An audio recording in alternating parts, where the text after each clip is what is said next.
Hello, everybody, and welcome back to another episode of Dropping Bars. I am your host, Kimron Corion, and today I have with me Dr. Salisha Allard-Blaisdell, and Dr. Blaisdell comes highly recommended to the show today, so I am very excited for our conversation. Dr. Blaisdell, welcome to the show. Thank you so much. Okay, great. So let's just jump right in. And before we get started, can you tell our audience who is Dr. Salisha Allard-Blaisdell and what do you do? Absolutely. So I am quite a proud Grenadian that was born and raised in Grand Mall, St. George's. Currently, I wear several hats, but the majority of my time is spent doing one of two things. So the first thing that I pretty much do all day, every day is some postdoctoral work, which consists of writing proposals and manuscripts for journal articles, book chapters, and doing the initial research for a standalone book. Okay. Secondly, I serve in the capacity of the development director of GK Folks Foundation, which is a Utah-based nonprofit that specializes in providing mental health, educational, and entrepreneurial resources to the members of the Black community here in Utah. Okay, that's great. So it's safe to argue that you are currently based in Utah. That is correct. I am currently based in Salt Lake City, Utah, yes. Okay, awesome. Now, one of the things that I read about you is that you're the first Black woman to successfully defend a Ph.D. at Northwest University. Congratulations, first of all. And can you share with me, what was the journey like to get to that point? Because I'm pretty sure that there's a story there. Absolutely. Man, it has been quite a journey. Just a little bit about me. I grew up very, very poor in Grand Mall. My biological mother, Leonora Catherine Allard, she passed away when I was 9 years old. She died from cancer, and my dad, his name was Mr. Sunny. That's how everybody calls him, Mr. Sunny, from Grand Mall. And he did his very best with taking care of me, but he succumbed to the after effect of Ivan. He survived Hurricane Ivan, but he did suffer a sunstroke as well as other complications due to, he was a senior citizen at that time, but the experience of the earthquake, the hurricane absolutely affected him, and he passed away in 2005, just a few months after Hurricane Ivan came in 2004. But I grew up extremely poor, and he did his very best in terms of taking care of me. Actually, when he passed away, he only had 24 cents in his bank account because he spent all his, back pay money that he got to purchase my books for, school started in January. He purchased all my books that he could have. I mean, just looking back at that really helped to define my story with getting there, to getting to the point of finishing secondary school in Grenada, then getting to come to the United States, where I was fortunately adopted by an American family at the age of 21. So this family, they adopted me when they met me actually when I was 16, 17, and they sent me to college in the US at age 18. But they didn't adopt me until I was 21. But they have been a major support in my success to become the first Black woman to defend a PhD at Northwest University, which is a private Christian university in Kirkland, Washington, was just phenomenal. Having had the crazy experiences I had, being in an orphanage in Grenada, in the Sabadilla home when I was younger, because my mother was, she passed away and she was up and down in the hospital due to cancer. So having that opportunity has been absolutely incredible. I couldn't have done it by myself. I do have, as a result of my experiences growing up in Grenada, I was able to develop my resilience, right? Determination, and the kind of foundation that someone like my dad in Grenada had set for me by giving me the opportunity to pursue school, even though he had nothing. Like, he did his very best. All of that laid the foundation and came into play with all the support I received from, primary school. I went to Bolio RC. I am a proud graduate of the Boca Secondary School. All my teachers there would have supported me in being able to do critical thinking and to write and so forth. So all of that, I guess I owe a number of people so many thanks and appreciation for the remarkable opportunity to become the first Black woman to obtain a PhD from Northwest University, which is not a new university in any way, although the doctoral program is fairly new. I feel very honored.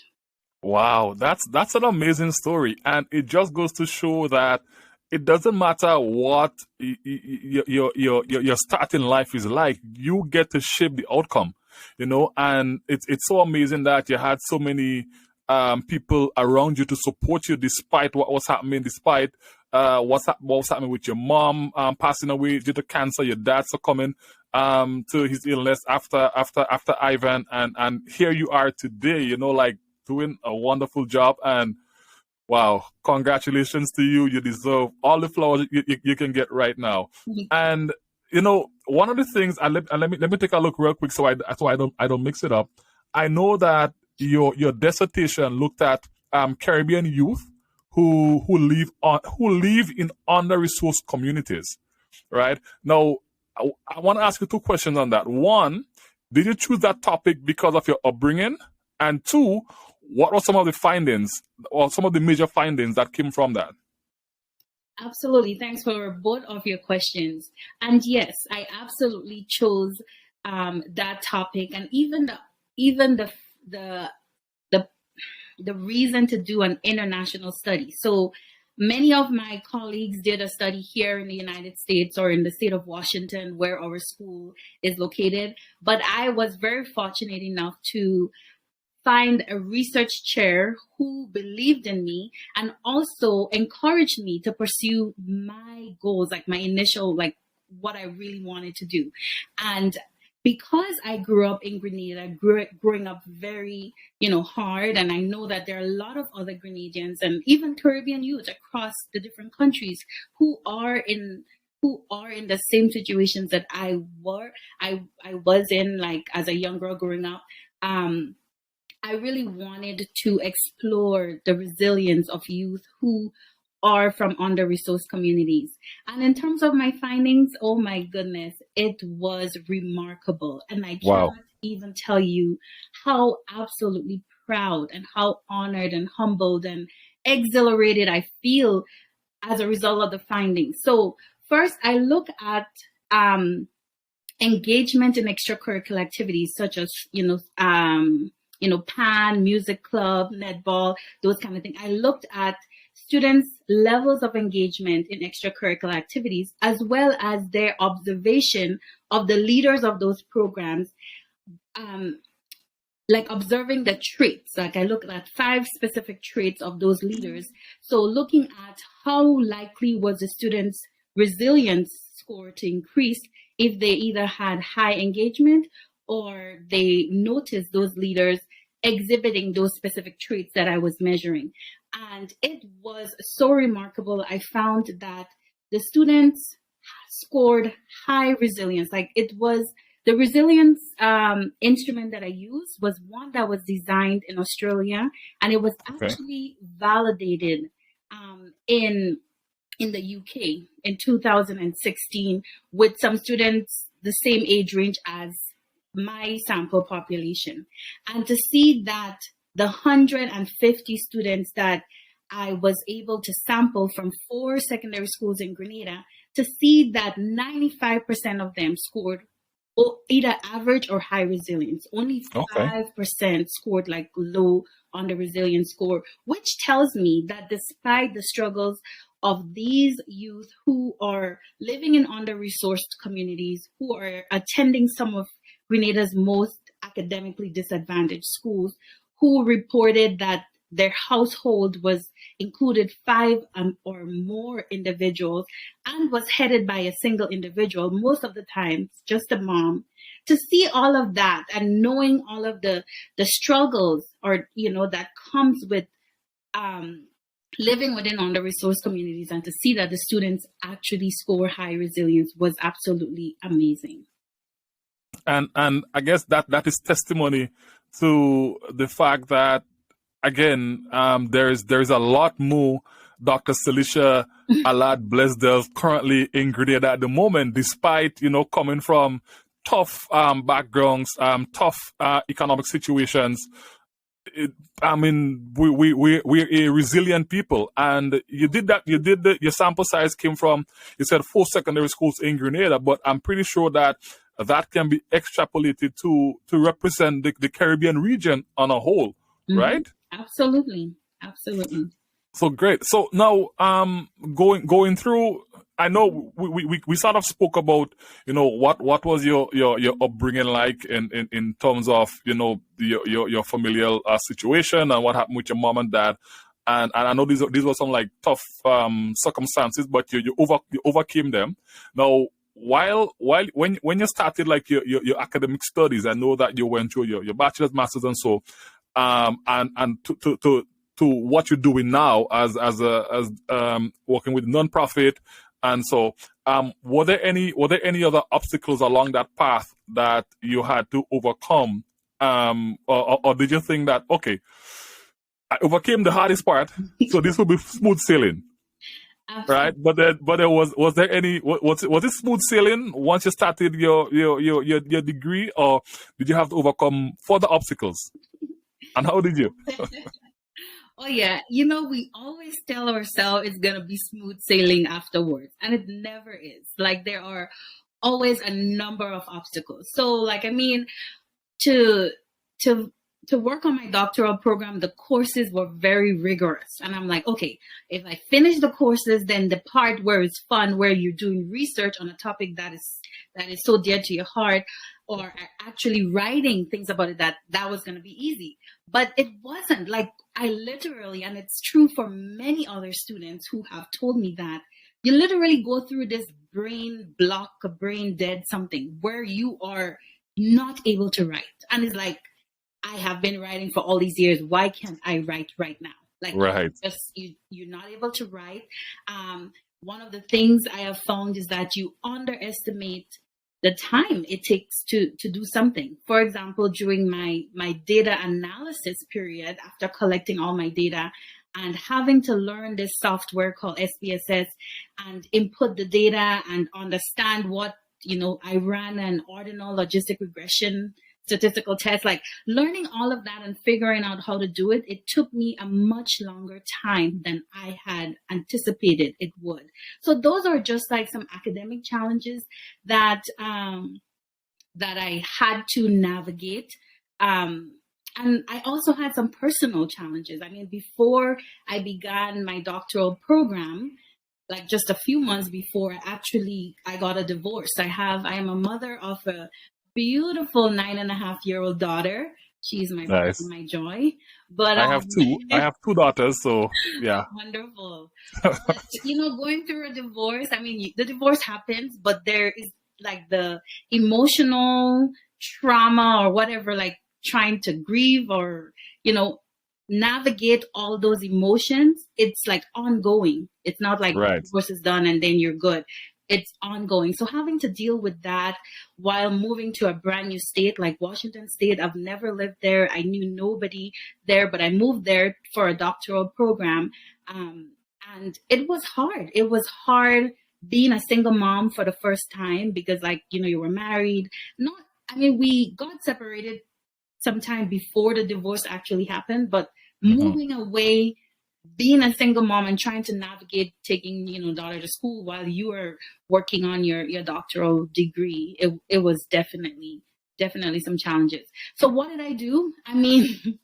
Some of the things that I learned is that it is okay to ask for help. It is super hard to ask for help because you feel like, okay, you're supposed to be strong and you're supposed to not cry and you're supposed to whatever it is in your mind that is telling you, but sometimes you absolutely need help. So asking for help from my colleagues. I have a dear colleague who is also, like, she and I attended school together, and we are also closely working research colleagues. She is a trained mindfulness instructor. So she held sessions, mindfulness sessions Oh, twice a week. very Attending, nice. yeah, attending those sessions with her. She is somebody who loves outdoors. So like going to her house and go for a hike, like things like that definitely helped me. And I have another close friend who is actually a therapist. She is from Trinidad and Tobago, and she's a clinical therapist, and like, kind of letting out some things and having her give me some directions.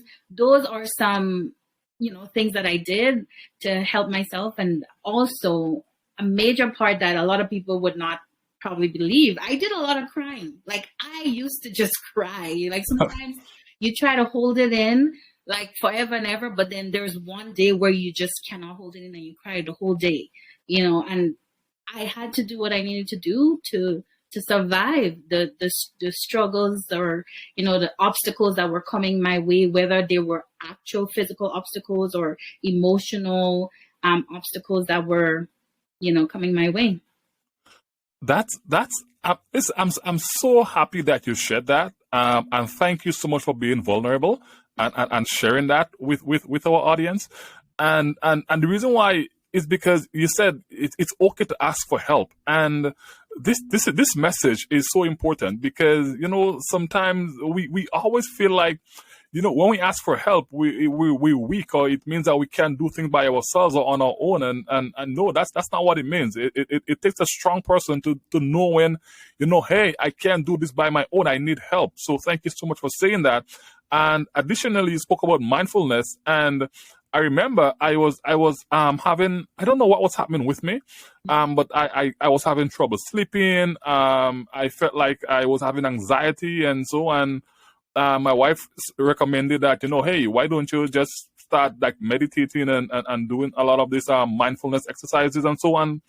That helped. Like, I kid you not. I went to the doctor. The doctor was like, I don't know what to tell you. I can't find anything wrong. And that really helped. And you mentioned therapy as well. As a matter of fact, the last person that I had on the show is a therapist and a mental health practitioner, Tahira Simmons. And I'm so happy that in our community, the Black community, that therapy is something that we're now a lot more open to. I felt like when I was growing up, that's something that we kind of shied away from. We don't want to go and speak to like a therapist or whatever, because people there might be some kind of stigma attached to it. Oh, you go and see the therapist, you get mad, what this kind of. So I'm so happy that today yourself and there's a lot of others out there like the hero and so who are advocating for those type of things, and I'm really happy. I'm really happy to hear that, and again, thank you for being vulnerable and sharing that, because this is very important. So I imagine that along the way you went through a lot, and but you are who you are today. I'm pretty sure that everything you went through, from what happened when you were a kid, to navigating the divorce and just getting through all that really helped shape the person that you are today. So I imagine that you when you look back, you can say, "Wow, I'm proud of myself," and you can just pat yourself on the back, Yeah. But were there any major lessons that you learned along the way that you can share with our audience, and especially with young people across the Caribbean region? What are like 3 major lessons that you learned that you could share with us? Yeah. So just thinking back, for like when I was younger, I remember that I used to feel like, oh my gosh, I just want to be a normal kid. Like, I want to be normal, because my dad, he was 74 years old when he died. So he's Right. this older guy with just maybe 5 teeth in his mouth, and everybody has a young parent, and they live in a decent house. Like, it felt like I was feeling so overwhelmed with who I was seen as, and how I was treated. And I used to just say, can I just be somebody different? Like, I just want to be different, be normal, whatever normal meant, right? I Right. wanted to be different. But as an adult now, I realized that had anything been different with my situation, I would not be the person I am today. So I did not learn to read until I was age 12. There is a dear, wonderful woman by the name of Miss Joan Hercules. She's from Fontenoy, St. George's. After my dad died, she was the one that took me in and kept sending me to school to finish Right. school. She was the one that taught me to read with newspapers, hymn books. She's a very spiritual, religious lady who, taught me how to pray, how to sing, and how to read. So had I and I didn't have any friends growing up. I didn't have any friends that to play with in the community. I was just a loner. Me and my dad, my dad built swings and stuff for me to swing outside. I like climbing trees, like plum tree, mango tree, whatever. But had I not, if I had friends, I wouldn't have been at home reading my book. I wouldn't be at home doing my homework. That's all I did. All I did, because I had no friends, no toys, just the trees and a swing outside or something, I was always in my book, reading and excelling in academia, in secondary school. And that is what got me a good enough grades to get into a college in the US. So I guess the main lesson that I learned is that we cannot change some things, especially the past. You cannot change the situation in which you were born into, at least not immediately. But it's very important to embrace your past and your reality. This is who I am today. This is who I am right now. I was a poor girl.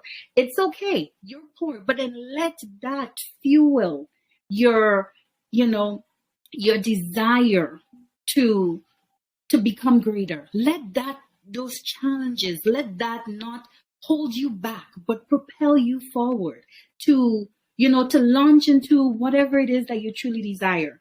And that is one of the key lessons that I have learned, is that I need to not hold myself back and stress about the situation in which I am in. Looking at myself today, right now, I am not where I would like to be.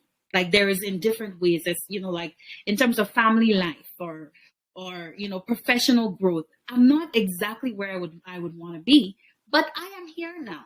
And instead of being sad about it, using the challenges that are being thrown at me right now, using that to really guide and mold where I'm trying to go. So I think that was one of the biggest lessons that I learned. And I talk about asking for help and finding a mentor. A mentor is so critical. Finding somebody that you look up to, somebody that you trust to guide you, because no matter how much you know, you don't know it all. And you don't always have access to a door or a window that you need to get into, but a mentor might know somebody. Within their network, they might be able to guide you based on their experiences or based on their knowledge or external connection. So really relying on a mentor to help and to support you in whatever your endeavor is going to be.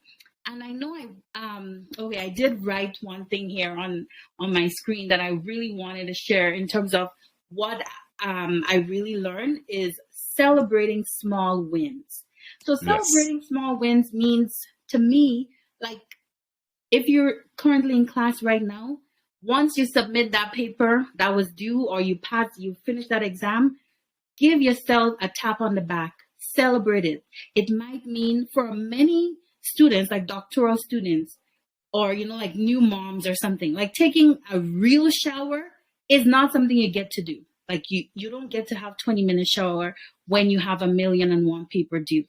You literally just 5 minutes and you're out, because you got to be back on the computer. You got to be doing that stuff. But when you finish that one paper or that one exam, or you meet that one little goal, whichever one, just celebrate that small wins. And it could be taking a 20-minute shower. It could mean taking a walk, going to the beach, taking yourself out to lunch, whatever it is, getting yourself a little tub of ice cream. It doesn't matter. Because one of the most important thing that I've learned is that if you don't celebrate right now and you're waiting for the bigger win to come, something always comes up. Nothing ever aligns perfectly as you've had it in your mind. And you would always feel like you're not good enough, or you didn't accomplish it well enough, or whatever it is. So you have to celebrate the small wins as you go. And that's powerful. That's really powerful. What you just shared. So thank you so much for sharing that. And I can hear it in your voice. The story of Dr. Salisha Allard-Blaisdell is still being written. Like there seems like there's a lot more to come from you, and I look forward to watching your story unfold. And hopefully, we'll have you back sometime in the future to share with us. So, thank you so much for being here, Salisha. Before we wrap up, I just have one more question for you. And what message would you like to leave with our Caribbean youth living on society's margin? And I use society's margin because that's a word that I got from reading about your work and your studies, and so so you know what? First of all, tell me what do you mean by society's margin? Share it to our audience, and then what is one lesson you can or one message I would say you would want to leave to youth who are living on society's margin? Absolutely. Well, when we start talking about society's margins, we're talking about people who are marginalized to the sidelines, people who are often oppressed, mainly because of whether it's gender, like women especially, or have been historically and continues to be marginalized from leadership positions, leadership roles within organizations. And, youth who come from under-resourced populations, they are continually being under-resourced. They're not getting the materials that they need, the resources, the support, the sponsorship, or the mentorship. So my research, my passion, the work that I do is specifically geared at people who are often left behind, those that are falling behind the cracks, right? Who falling in the cracks and just getting hidden almost under the carpet kind of thing. So my purpose is to go to them, give them a hand to pull them up and to help them to have access to the resources that they need to thrive. So your question was what message that I would have for youth who are, specifically living on the margins of society or who are under-resourced. I mean, thinking about the youth at home, I know many of them do not have all the resources that they need. I was one of them. Some of my family members are still living within, various levels of poverty and not having, some of the basic needs being met.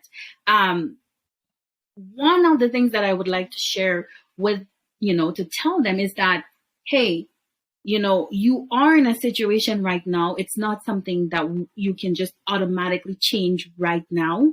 But I think it's very important for them to embrace embrace their past, especially embracing the past and using the past to kind of guide where you're going.